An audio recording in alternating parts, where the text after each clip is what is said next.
Sumainyo ang Panginoon. At sumaiyo rin. Ang mabuting balita ng Panginoon ayon kay San Lucas. Papuri sa iyo, Panginoon. Noong panahong iyon, umuwi si Jesus sa Nazaret na kaniyang nilakhan. Gaya ng kaniyang kinagawian, pumasok sa sinagoga ng araw ng pamamahinga. Tumindig siya upang bumasa at ibinigay sa kaniya ang aklat ni Propeta Isaías. Binuksan niya ang aklat sa dakong kinasusulatan ng ganito: Sumasa akin ang Espiritu ng Panginoon, sapagkat hinirang niya ako upang ipangaral sa mga dukha ang mabuting balita. Sinugo niya ako upang ipahayag sa mga bihag na sila'y lalaya, at sa mga bulag na sila'y makakakita, upang bigyang kaluwagan ang mga sinisiil at ipahayag ang pagliligtas na gagawin ng Panginoon. Nilulun niya ang kasulatan at matapos isauli sa tagapaglingkod, siya ay naupo. Nakatindig sa kaniya ang lahat ng nasa sinagoga at sinabi niya sa kanila, Natupad ngayon ang bahaging ito ng kasulatan samantalang nakikinig kayo. Pinuri siya ng lahat at namangha sa kaniyang napakahusay na pananalita. Hindi ba ito ang anak ni Jose? Tanong nila. Kaya't sinabi ni Jesus, Walang pagsanggalang babanggitin ninyo sa akin ang kawikaang ito. Doktor, gamutin mo ang iyong sarili. Sasabihin din ninyo sa akin, gawin mo naman sa iyong sariling bayan ang mga nabalitaan naming ginawa mo sa Kapernaum. At nagpatuloy ng pagsasalita si Jesus. Tandaan ninyo, walang propetang kinikilala sa kaniyang sariling bayan.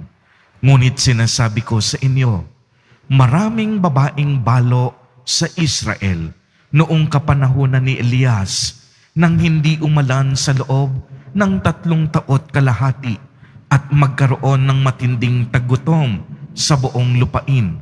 Subalit, hindi sa kanino man sa kanila pinapunta si Elias, kundi sa isang babaeng balo sa Sarapta, sa lupain ng Sidon. Sa dinami-dami ng mga kitongin sa Israel noong kapanahunan ni Eliseo, walang pinagaling isa man sa kanila. Sina Aman pang taga Syria ang pinagaling. Galit na galit ang lahat ng nasa sinagoga nang marinig ito.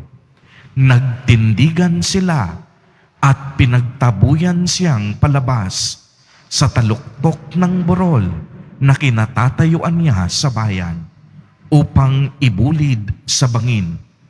Ngunit dumaan siya sa kalagitnaan nila at umalis.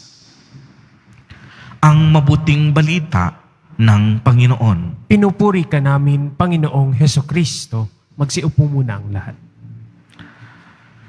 Bagamat patuloy pa rin po ang pagbuhos ng ulan, ay nais kong batiin ang lahat sa inyo ng isang magandang umaga. Sa lahat po ng ating mga taga-subaybay sa iba't ibang online platforms at sa lahat ng ating mga kadiboto sa iba't ibang panig ng Pilipinas at maging sa buong mundo kung saan tayo ay naaabot ngayon ng ating live streaming. Mapayapang umaga din po sa inyong lahat. Purihin at dakilain natin ang ating Panginoon, ang mahal na poong Jesus Nazareno. Mga kapatid kay Kristo at mga kadiboto, malugod po namin kayong tinatanggap sa Basilica Minor at Pambansang Dambana ni Jesus Nazareno. Maliwanag pong narinig natin sa Ebanghelyo sa araw na ito na si Jesus Nazareno ay bumalik sa kaniyang bayan, ang Nazareth, upang mangaral ng mabuting balita. At doon, siya ay nagturo sa sinagoga sa mismong araw ng pamamahinga. Marami sa taong bayan ang talaga namang namangha at nabigla. Pero alam po ninyo, marami rin sa kanila ang tila bagay hindi lubos makapaniwala at talaga namang namangha. Sila ay napatanong kung ang ating mahal na Poong Jesus Nazareno ay talaga bang propeta. Hindi sila makapaniwala sapagkat siya'y anak ng isang karpintero mula sa Galilea, anak ni San Jose. Para sa ating Nuestro Padre, ito ay isang malungkot na karanasan dahil hindi siya tinanggap ng kanyang sarili mismong bayan. Pero alam po ninyo, mas dodoble ang sakit na ito dahil sa pagkukutyang dinanas niya nung siya'y magpakasakit at ipinako sa krus. Kaya naman po, itinuturo sa atin sa Ebanghelyo sa araw na ito ang tatlong mahalagang punto. Unang-una, huwag tayong mabuhay sa sinasabi ng ibang tao. Uulitin ko po, huwag tayong mabubuhay sa sinasabi ng ibang tao. Mabuhay tayo sa salita ng Diyos. Kung mga salita ng kapwa ang ating pagbabasihan, kadalasan masasaktan tayo. Mawawalan tayo ng gana at minsan din hahatakin tayo nito pababa. Subalit kung ang atin pong pakikinggan ay ang tanging tinig at salita ng Diyos, tiyak yun, hindi tayo maliligaw at tunay ngang tayong lahat ay mamumunga. Ikalawa, itinuturo sa atin ng ating mahal na Poong Jesus Nazareno ang pakikiisa sa plano ng Diyos. Kaya inihandog ni Jesus ang kaniyang buhay ay upang tayong lahat ay mailigtas at makibahagi tayo sa hatid niyang mabuting balita. Nanatili po ang ating Diyos ng buong katapatan, hindi lamang sa kaniyang mga salita, kundi maging pati sa kaniyang mga gawa.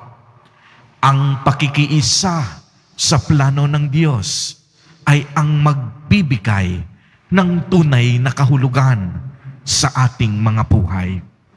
At ikatlo, tanggapin po natin ng buong puso ang ating mahal na Poong Jesus Nazareno bilang ating Hari, Diyos at tagapagligtas.